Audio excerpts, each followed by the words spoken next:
gástrica, generando una cobertura, podríamos decir, de la lesión y además estimulando los procesos de regeneración, revitalización y relajación del tejido. La pregunta es, ¿vimos cuál sería la diferencia clínica cuando un paciente tiene gastritis y un paciente tiene visceropatía ya? ¿Qué dijimos? ¿Cómo puedo diferenciar clínicamente? ¿Qué me diría el paciente?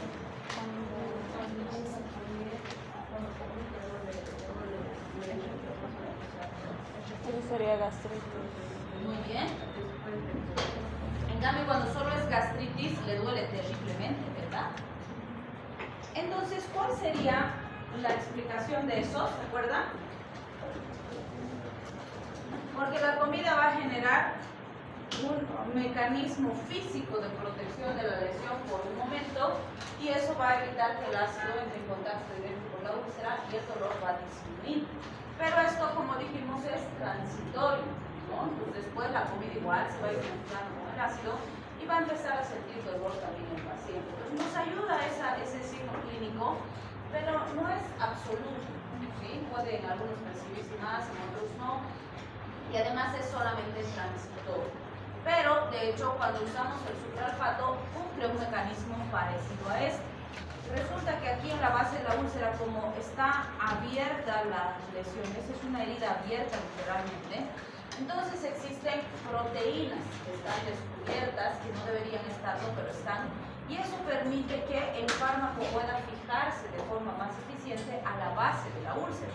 Y además aquí va a estimular la producción de prostaglandinas y de bicarbonato, ¿sí? Entonces, ¿eso qué va a permitir? Uno, el bicarbonato va a hacer que el pH se alcalinice, sea menos ácido, podemos decir, y las prostaglandinas van a favorecer la revitalización y la curación de la glucosa, ¿sí? Entonces, por eso entenderán que el requisito fundamental es que el paciente esté en ayunas, que no haya consumido alimentos, porque si hubiera consumido alimentos, esa úlcera va a estar llena de alimentos y el fármaco no va a tener la eficacia que esperamos, ¿sí? Entonces tiene que estar vacío el estomaguito y así el fármaco va a ser lo más eficaz posible porque va a ingresar y va a producir todo esto que estamos mencionando, ¿sí? Además, fíjense, si hablamos de las dosis, son de 500 miligramos hasta 1 gramo cada 6 horas en estómago vacío. Y pues una recomendación importante es que se utilice esto idealmente 1 hora antes de comer.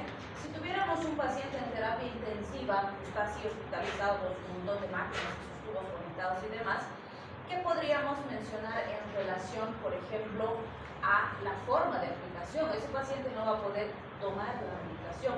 ¿Cómo le daríamos? Porque fíjense, nos dice en terapia intensiva para prevenir hemorragias por estrés.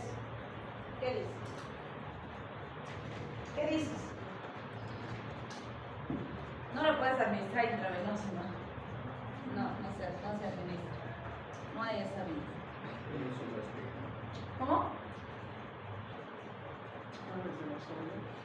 Por una sonda nasogástrica. Por ahí le vamos a pasar al pacientito y vamos a proteger su mucosita gástrica. ¿Sí? Bien, otra alternativa importante para proteger la mucosa gástrica es el famoso misoprostol. Ya lo conoce. Sí, lo hemos conocido en icosanoides.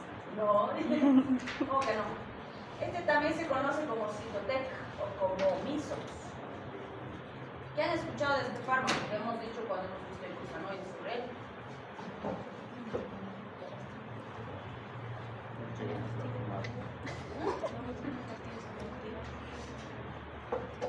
Se usa principalmente como abortivo, ¿sí? Que esa es su utilización ilícita, vamos a decir, porque el aborto de hecho es ilegal en nuestro medio. Entonces, claro, las prostaglandinas en grandes cantidades van a inducir una contracción espástica intensa del útero, vaciando el contenido intrauterino. Entonces, este fármaco no ha sido diseñado para eso, ha sido diseñado específicamente para este tipo de trastornos.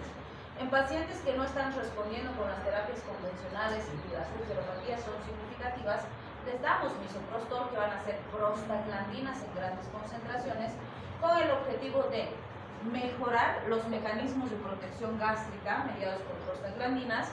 Y segundo, también disminuir la secreción ácida. Se ha visto que en dosis altas, estos fármacos también tienen un efecto similar a los de los antagonistas H2, es decir, pueden disminuir la secreción ácida como lo hace la ranitidina, por ejemplo, ¿sí? Entonces, los dos factores van a favorecer la revitalización y la curación de estas úlceras a largo plazo, ¿sí? Obviamente, es muy importante considerar que estos se usan en cantidades con dosis altas cuando usamos con este objetivo, y se ha usado en úlceras gastroduodenales, en gastroduodenitis asociadas a AINES, considerando que si puedo cambiar el AINE, usar un hormón selectivo o dejar de usar el AINE, la recuperación va a ser más eficaz. Y se da una tabletita de 200 microgramos 4 veces al día con este objetivo. La utilización como abortivo es completamente diferente, ¿sí? Y obviamente estos fármacos están absolutamente contraindicados durante el embarazo, ¿sí? Entonces es muy importante considerar eso para evitar cualquier tipo de alteración al respecto. Bien, si hablamos del subcitrato de bismuto, esta es otra alternativa muy útil que se puede utilizar en estos pacientitos. Vamos a ver que lo que hace este es formar una barrera protectora parecido a esto, ¿sí? Y va a estimular más secreción de prostaglandinas y bicarbonato, favoreciendo la revitalización de la úlcera. Entonces, muy parecido al sucralfato, ¿sí?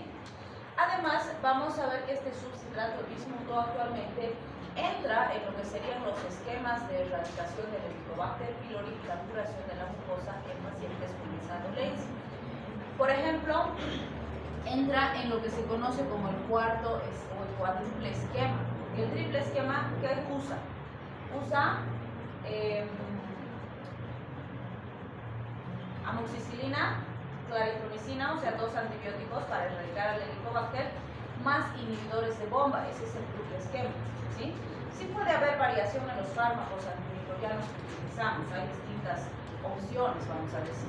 Pero cuando ese triple esquema fracasa, entonces introducimos subcitrato de bismuto más asociado a esos 3 fármacos, o sea, serían 4, por eso es cuádruple esquema, y eso mejora la curación y el porcentaje de erradicación del Helicobacter, ¿sí? Entonces ahí se usa, por eso nos dice úlceras duodenales por Helicobacter. Obviamente el subcitrato solito no va a erradicar al Helicobacter, tiene que ser la terapia combinada, ¿sí? También vamos a ver que se usa una tableta de 120 miligramos 4 veces al día. También hay en otros preparados como jarabes y demás para que el paciente pueda tomar, no necesariamente usar comprimido, ¿sí? No se usa durante la gestación y tampoco en pacientes con insuficiencia renal severa, porque ahí puede producir más daño que beneficio. Bien, hasta ahí tendríamos entonces lo que corresponde a la enfermedad por reflujo o enfermedad acidopéptica, y ahora vamos a hablar un poquito de los trastornos de motilidad.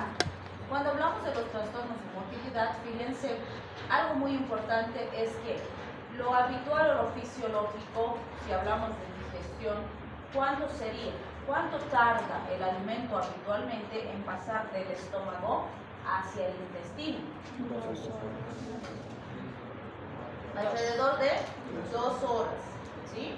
Algunas literaturas nos dicen ya, cuando hay algún retraso puede ser hasta 4, ¿sí? Para terminar de vaciar. Pero lo habitual es entre 1 hora y media y 2 horas más o menos, ¿sí? Pero, por ejemplo, fíjense, si un paciente me dice que cena en la noche y al día siguiente cuando se levanta siente pesadez como si no hubiera digerido sus alimentos, ¿cuántas horas han pasado desde su cena, digamos que a las 8 de la noche? Es mucho más de 2 horas, ¿verdad? Entonces, normalmente los pacientitos que tienen gastroparesia o trastornos de la motilidad gastrointestinal nos van a referir que ya no cenan porque les cae pesado, que ya no comen en la noche carne roja, por ejemplo, porque les cae pesado, o que ya no comen tal o cual alimento porque siente que se le queda en el estomaguito y que no está digiriendo correctamente, ¿sí? Y esto no tiene relación con la edad del paciente, o sea, no hay ninguna edad en la que sea normal digerir mal los alimentos, eso no va así, ¿sí? Porque a veces dice, ay, creo que ya por la edad, entonces no dijeron bien estos alimentos. No, no es cierto, ¿sí? Evidentemente, si faltan piecitas dentales y demás, le va a costar más triturar y eso puede afectar la digestión, pero todo eso tiene que ser manejado de forma oportuna. Hay plaquitas, hay prótesis, etcétera, para que el pacientito pueda seguir masticando y consumiendo los alimentos con relativa normalidad, a pesar de ser viejito y ya no tener dientecitos, ¿sí? También es importante considerar que hay enfermedades muy relacionadas a estos trastornos. Por ejemplo, la diabetes. Los pacientes diabéticos a largo plazo siempre van a desarrollar gastroparesia. ¿Por qué?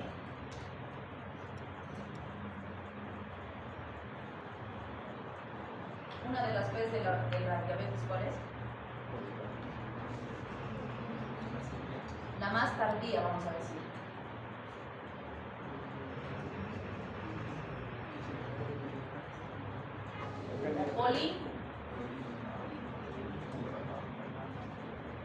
La polineuropatía, ¿sí? O sea, algunos autores dicen, no la ponemos al principio, vamos a ver diabetes después de este tema, y dicen, no, es que la polineuropatía es tardía, cierto, es tardía, porque para eso ya tiene que existir lesión de las terminales nerviosas, y eso es a largo plazo, no es al principio, ¿sí? Pero sí se van a lesionar, por eso empieza a tener menos sensibilidad, hay más riesgo de pie diabético, menos percepción a nivel de tacto y demás, disminuye la percepción de los pacientitos, ¿sí? Porque se van lesionando sus terminales nerviosas, empieza a tener dolores en varias localizaciones. Entonces, otra de las afectaciones asociadas a las polineuropatías es la pérdida de la funcionalidad gástrica correcta, porque se van lesionando las terminales nerviosas que comandan el funcionamiento gástrico, ¿sí? Entonces es muy común que los pacientitos diabéticos a largo plazo nos empiecen a decir que no están tolerando bien algunos alimentos, que no están digiriendo bien algunos alimentos. Entonces hay que ayudar y tenemos fármacos que nos pueden ayudar a mejorar esa condición y se llaman los fármacos prokinéticos o procinéticos. ¿Qué hacen los procinéticos? Mejoran el peristaltismo, favorecen el tránsito gastrointestinal, permitiendo una mejor motilidad del contenido hacia adelante, ¿sí?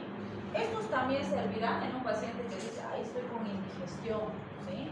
O por decirles, no sé, pues ha comido algo que no le ha caído muy bien y siente el pesado el estomaguito que no está digiriendo y demás, nos va a ayudar a que exista mejor tránsito, ¿no? O resulta que se ha ido a beber demasiado, está lastimada la mucosita gástrica y no está digiriendo correctamente porque está lesionado el estómago. Entonces nos ayuda en cualquiera de esas situaciones a mejorar el tránsito gastrointestinal. ¿Sí? Cualquier paciente que les diga que tiene flatulencia, que siente que se le queda la comidita, que no está digiriendo bien, estos van a servir. Pero siempre hay que buscar la causa de, porque no estamos tratando causas, ¿no? Entonces hay que verificar. Entonces, fíjense, ¿qué hacen? Tenemos la metoclopramida, que es una de las que más usamos en pacientes adultos, y la domperidona. Entre las dos, por ejemplo, la metoclopramida es más peligrosa en pacientes pediátricos. Cuando es pediátrico se prefiere usar domperidona. ¿Sí? No quiere decir que está contraindicado absolutamente, pero hay más riesgo. Es menos riesgoso usar domperidona en pacientes pediátricos. ¿Sí? Entonces, fíjense, son antagonistas de los receptores dopaminérgicos. Por lo tanto, ¿qué van a hacer? Van a mejorar la contractilidad, facilitando el paso de los alimentos. Van a aumentar el tono del esfínter esofágico inferior. ¿Qué significa eso? Van a disminuir el reflujo, las náuseas, los vómitos en el paciente. Y por eso es que van a ver que estos también usamos como antieméticos. En pacientes que están como estado nauseoso, están con muchas ganas de vomitar, usamos estos, son excelentes antieméticos. En los preparados que existen, por ejemplo, para los pacientes que se marean cuando viajan, para ver pacientes que viajan en bus y se marean, viajan en avión y se marean, y están todo el tiempo en el viaje, entonces estos usamos para disminuir ese estado nauseoso y que toleren el viaje, ¿sí? También van a aumentar el vaciamiento gástrico. Si mejora el vaciamiento gástrico, por eso es que también en enfermedad por reflujo sirve porque si vacío el estómago más rápido, hay menos presión intragástrica, menos riesgo de reflujo. ¿Sí? ¿Cuánto se usa? 10 miligramos. Y la ventaja es que los dos se usan 10 miligramitos en un paciente adulto. Entonces, 10 miligramitos hay para administración oral, hay intramuscular, hay intravenoso. ¿Sí? Y se recomienda antes de las comidas. Entonces va bastante bien. Puedo combinar con inhibidores de bomba también, o sea, por decirles, se toma su omeprazol media hora antes del desayuno y este se va a tomar antes del almuerzo y me va a ayudar a mejorar el tránsito gastrointestinal y disminuir las molestias que el paciente percibe. ¿Sí? Sobre todo si tiene mucha sensación de pesadez, de que no está digiriendo los alimentos y demás. Entonces, fíjense, en las parecias gástricas, principalmente en los diabéticos, pero en una paresia gástrica de cualquier origen va a ser útil. Como antiemético, ya hemos dicho por qué, sobre todo asociado a esta mejoría del tono del esfínter esofágico inferior y en la enfermedad por reflujo gastroesofágico. ¿Sí? Para estos dos nos van a ayudar, porque si mejoro el tono, hay menos reflujo, y si vacío el estómago, también hay menos riesgo de que eso vuelva hacia el estómago. ¿Sí?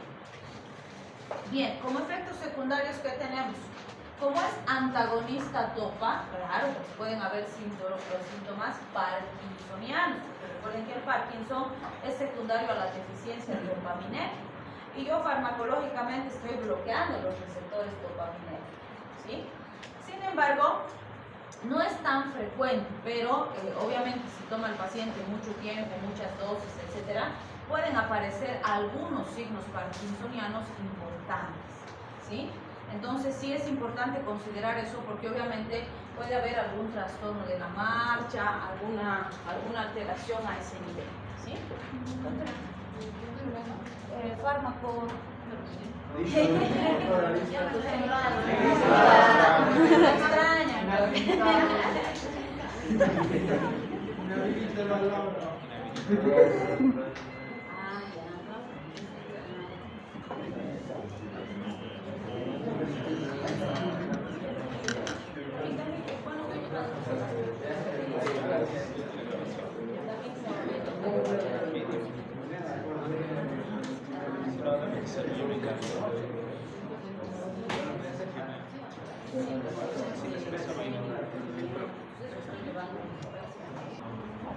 Claro que sí, pues antagonista de serotonina, lo hemos visto en histamina, serotonina, cortisol.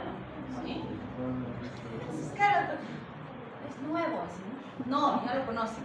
Entonces, fíjense, bloquean los receptores de serotonina de tipo 3. Si se acuerdan, dijimos los de tipo 3 están relacionados de forma directa con el centro del vómito, ¿no? Entonces, obviamente, estos, por su efecto a nivel intestinal y el sistema nervioso central en el área del vómito, van a servir para estados nauseosos, eméticos, cimentosos importantes. Entonces, normalmente los vamos a utilizar en pacientitos que reciben quimioterapia o que están operados, porque hemos dicho que en los postquirúrgicos el paciente tiene un estado nauseoso bastante importante, ¿no? Y obviamente si ha sido una cirugía abierta y demás, a veces hasta se abren los puntitos por el esfuerzo que hace el pacientito. Entonces ahí pues nos van a ayudar bastante estos elementos relacionados a esas características. ¿Sí? Entonces, sí nos ayuda a disminuir el estado emético, a que el pacientito pueda tolerar mejor agüita, comidita, etcétera, porque cuando reciben quimio no pueden comer, no pueden hidratarse, se ponen súper mal. Pues nos ayuda a que sea un poquito más tolerable, sobre todo los primeros días post-quimio, ¿no? Porque después ya se van a estabilizar. En los postquirúrgicos, como ya dijimos, se usa 4 miligramos al día en 2 administraciones diarias. ¿Sí? Bien, y como efectos adversos, pues sí tenemos que se puede identificar el tránsito colónico, porque va a hacer que disminuya un poquito, en el caso del ondansetron, el tránsito, y eso puede hacer que el paciente tenga más gasecitos, que sienta más flatulencia o algo así. Pero en general no son muy importantes. Y bueno, no podemos dejar de ver los laxantes, y aquí hablamos de los trastornos de motilidad. Entonces, este sería el otro aspecto muy importante que al principio dijimos, ¿no? Muchos pacientes tienen trastornos relacionados al al tránsito colónico, en este caso, vale decir, se estreñen, tienen estreñimiento. Y como decíamos en las primeras clases, ¿cuándo considero que un paciente tiene estreñimiento?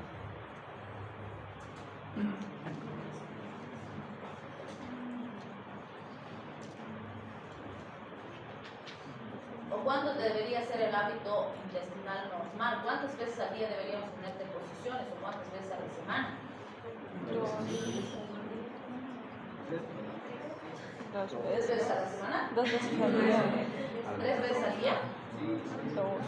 O sea, si hablamos de fisiología, cada vez que comemos deberíamos entrar al baño, ¿sí? Pero hemos dicho, ¿no?, que ya de adultos nos generamos un hábito, porque no podemos estar tantas veces en el baño todo el día.